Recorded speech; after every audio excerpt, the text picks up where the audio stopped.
प्रिय साथियों, परम पूज्य गुरुदेव कहा करते थे कि तुम अपने आप पर विश्वास करो कि तुम महान हो।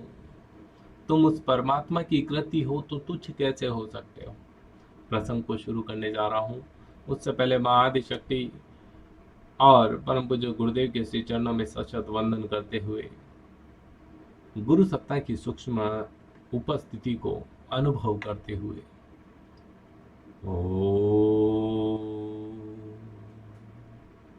भूर्भुवः स्वः तत्सवितुर्वरेण्यं भर्गो देवस्य धीमहि धियो यो नः प्रचोदयात्।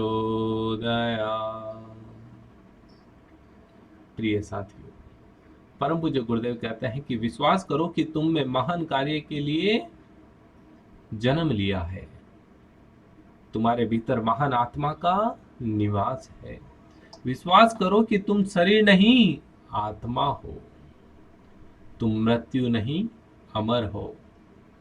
इसलिए तुम्हें कोई कभी नष्ट नहीं कर सकता, कोई तुम्हें विचलित नहीं कर सकता। ये तुम्हें क्या करना है? अपने जीवन में विश्वास करना है। गुरुदेव बतलाते हैं कि विश्वास करो कि तुम अकेले नहीं हो। जंगल, नदी, पर्वत और एकांत में भी तुम अकेले नहीं हो सकते हो। तुम्हारे साथ परम पिता परमात्मा सर्वशक्तिमान सर्वव्यापक जो है वो परमात्मा तुम्हारे साथ है। जब तुम सोते हो और गाढ़ी निद्रा में होते हो तब भी परम प्रभु तुम्हारे संग संग है। तुम्हारा वह अनंत पिता तुम्हें जीवन दे रहा है। वह तुम्हें महान और चिरायु बना रहा है और महान और चिरायु बनाना चाहता है। इसलिए किसी भी दशा में अपने आप को अकेला और असहाय मत समझना। गुरुदेव कहते हैं कि भला जब अमृत व सहायों का भी सहाय, राजाओं का भी राजा परम प्रभु तुम्हारे साथ है, तब तुम अपने आप को निराश्रित और असहाय कैसे समझ सकते हो? और अगर समझते हो तो ये तुम्हारी भूल है। क्या हुआ यदि तुम्हारा विनाश करने के लिए सब सांसारिक शक्तियां एकत्रित हो गई और साथ में मिलकर तुम पर आक्रमण कर रही है? यदि परमपिता तुम्हारी रक्षा कर रहा है तो विश्वास करो कोई तुम्हारा बाल भी बांका नहीं कर पाएगा। आत्मसमर्पण का अर्थ यह नहीं कि तुम आत्मविश्वास खो बैठो। दोनों चीजें अलग है, आत्मविश्वास और आत्मसमर्पण। जब तुमने परमात्मा को आत्मसमर्पण किया है तब तुम में पूर्ण आत्मविश्वास जागृत होना चाहिए कि अब मेरा कुछ भी अहित नहीं होगा। उस दशा में तुम महान बन गए हो, तुम्हें भय नहीं रहा। ऐसा तुम्हें सोचना चाहिए। तुम महान से मिलकर महान बन गए, ये विश्वास करो। संगति, संग संग गति, साथ साथ रहते हो जिसके, वैसे लक्षण अपने आप में उत्पन्न हो जाते हैं। इसीलिए कहते हैं कि सज्जनों के संगत में बैठो, सज्जनों के साथ रहो, और जिनके साथ रहोगे वैसे ही विचार बनेंगे। वैसे ही विचार बनेंगे मित्रों तो आपके कर्म भी वैसे बनेंगे। आज के समय में जो टेलीविजन है, टीवी के माध्यम से, मोबाइल के माध्यम से जो अश्लीलता आप देख रहे हैं, जो सीरियल्स आते हैं, जो मूवीज आती है और जो ओटीटी प्लेटफॉर्म पर वेब सीरीजें आती है, ये पूर्णतः प्रयास कर रहे हैं कि आप पूर्णतः गर्त में गिर जाएं, अपना चरित्र हनन कर लें, आपकी सोचने समझने की क्षमताओं को पूर्णतः बाधित कर दे रहे हैं। जिस तरीके का कल्चर दिखा रहे हैं ये हमारी संस्कृति में नहीं है। हम इस प्रकार के पशुतापूर्ण जीवन को नहीं जीते। ये ध्यान रखिएगा, ये जो पाश्चात्य संस्कृति है, जो पाश्चात्य लोग जिया करते थे, उन्होंने भी हमारी संस्कृति को अपनाना शुरू कर दिया। वहां पर परम पिता परमात्मा की आराधना होना शुरू हो गई। वहां पर तलाक धीरे धीरे कम होते जा रहे हैं। पति पत्नी एक दूसरे पर विश्वास करने लगे, एक दूसरे के साथ जीवन यापन करने का प्रयास कर रहे हैं। और हमारे यहाँ उल्टा हो रहा है, शादी होते ही डिवोर्स केस ज्यादा फाइल हो रहे हैं। और हम परमात्मा की डगर तो भूल ही गए। परम पिता परमात्मा पर क्या हम विश्वास कर पा रहे? नहीं। अपना काम नहीं माना तो परमात्मा की दर पर जाना छोड़ दिया। ऐसा क्यों? तुम्हारे साथ जो घटित हो रहा है उसके लिए परमात्मा जिम्मेदार नहीं, उसके लिए तुम स्वयं जिम्मेदार हो। तुम्हारे कर्म जिम्मेदार है। तुम अपने आप को सुधारो, अपने कर्मों को सुधारो, फिर देखो परमात्मा तुम्हारी सहायता करता है कि नहीं। समस्या यहां पर है, अपने आप में है। दोष अपने आप में है, तो हम दूसरों पर क्यों मर रहे हैं? इसलिए गुरुदेव कहते हैं कि दूसरों की कमियां ढूंढने से पहले अपने अंदर झांक कर देख ले बेटा। जब अंदर झांक के देखेगा तो तुझे पता चलेगा कि अंदर तो दुर्गुण ही दुर्गुण भरे हैं, दूसरों के क्या दुर्गुण देखूं।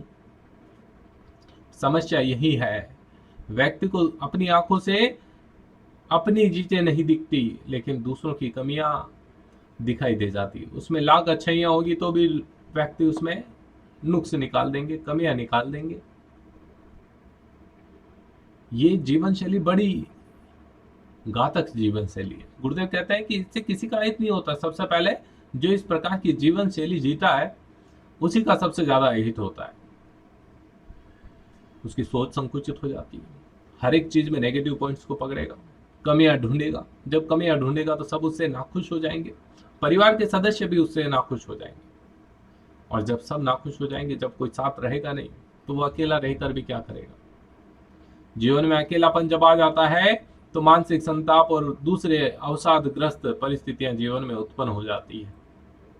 वर्तमान समय में आप देख रहे होंगे कि व्यक्तियों के सुसाइड के केस सबसे ज्यादा बढ़ गए। उसका कारण एक यही है कि व्यक्ति जीवन जीने की जो शैली है वो भूल चुका है। किस प्रकार से जीवन जीना चाहिए वह भूल चुका है। जरूरत से ज्यादा कमाने की इच्छा, महत्वाकांक्षाएं ज्यादा रखना, अपनी इच्छाएं ज्यादा रखना। गुरुदेव कहते हैं कि व्यक्ति को हमेशा अपने इंद्रियों को गुलाम बनाकर रखना चाहिए, ना कि इंद्रियों के गुलाम बनकर रहना चाहिए। हम क्या कह रहे हैं कि हम तो भाई साहब इंद्रियों के गुलाम है। हमारी इच्छा हुई तो हमने चटपटोरे